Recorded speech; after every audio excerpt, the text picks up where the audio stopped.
Okay, so this is a project I started years ago and never quite finished. The idea was to build just a straight line remote control dragster out of a chainsaw motor. This is a Poulan 33cc.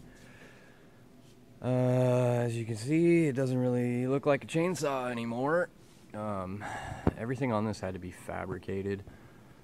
And as you can see, the hardest part was the timing. So I built a plate, adjustable pin, to where I could get the magneto where I needed it to be so it would fire right. And this particular saw was 27 to 32 degrees before top dead center.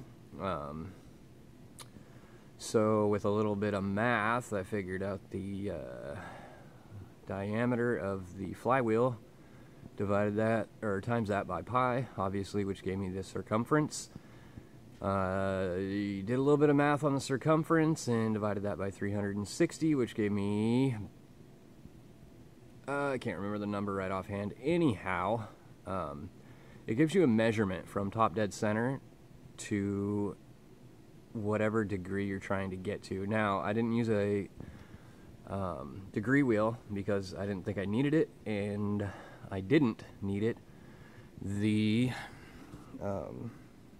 timing was all just a little bit of math, like I said, so you can figure it out. It's not too damn hard.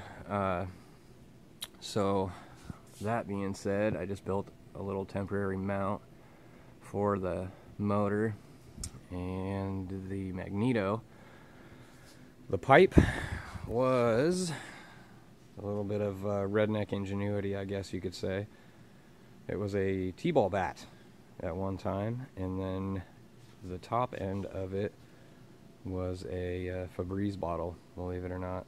And the stinger was just a piece of 3/8 tubing, which, if you're going to build a pipe, do the math on it. There's calculators online.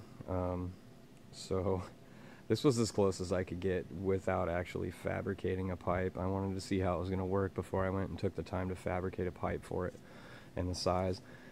The header, I actually fabricated myself. It's a piece of 1-inch conduit, actually, which was really fairly simple to bend without a tube bender.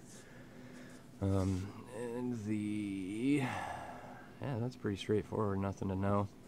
The clutch, first time I fired this thing up, I was an idiot and didn't put the drum on, and as you well know, centrifugal clutch, give it a little bit of power and that fucker came flying apart on me. Very, very, very dangerous. Could have, you know, potentially could have killed me. So don't do that if you're gonna do it. Be sure to get that drum on there before you try to fire anything like this.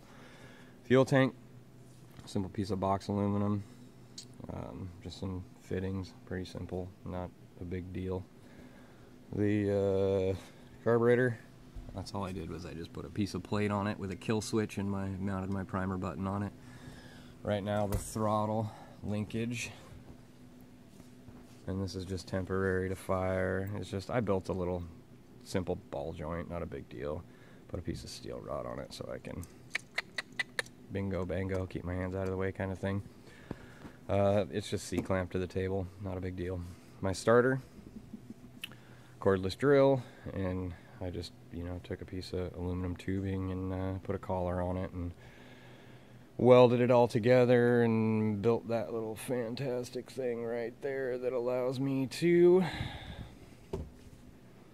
hook on to the original pull start, which is a one-directional kind of thing, so you know when it locks it goes this way, and it will not free spin this way, so when it starts it will not latch onto that. As you can see, it's pretty simple, and this is all crude right now, so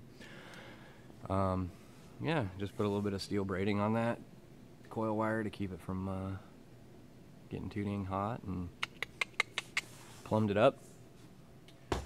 So let's see if we can get it running.